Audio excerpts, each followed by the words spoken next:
నందమూరి కళ్యాణ్ రామ్ హీరోగా నటిస్తున్న లేటెస్ట్ చిత్రం అర్జున్ సన్ ఆఫ్ వైజయంతి. నటి ఎమ్మెల్సీ విజయశాంతి సినిమాలో ఓ కీలక పాత్రలో నటిస్తోంది. అయితే ఈ మూవీ ప్రమోషన్స్ లో భాగంగా కళ్యాణ్ రామ్ మాట్లాడుతూ తండ్రి కొడుకులు పలు విషయాల్లో గొడవ పడటం చివరకు ఒక్కటవటం చాలా సినిమాల్లో చూసాం. మా సినిమాలో ఎంతో ప్రేమగా ఉండే తల్లి కొడుకులు ఎందుకు దూరం కావాల్సి వచ్చింది, మళ్ళీ ఎలా కలుస్తున్నారు అనేది కీలకం.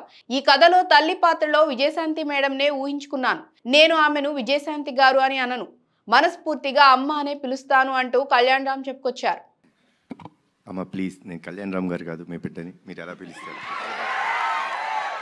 ఇదే ప్రమోషన్స్ లో విజయశాంతి మాట్లాడుతూ సినిమా పరిశ్రమకు కళ్యాణ్ బాబు చాలా మంది కొత్త దర్శకుల్ని పరిచయం చేశారు. ఈ సినిమా విడుదల తర్వాత ప్రదీప్ కు మరిన్ని అవకాశాలు వస్తాయి. ఇక ఈ సినిమాలో కళ్యాణ్ రామ్ రాజీ పడకుండా నటించారు అని విజయశాంతి తెలిపారు. ఇక ఈ చిత్రానికి అజనీష్ లోక్నాథ్ సంగీతం అందిస్తుండగా ఎన్టీఆర్ ఆర్ట్స్ సహా అశోక్ క్రియేషన్స్ వారు సంయుక్తంగా నిర్మాణం వహిస్తున్నారు. అలాగే ఈ చిత్రంలో కళ్యాణ్ రామ్ సరసన సాయి మంజ్రేకర్ హీరోయిన్ గా నటిస్తోంది.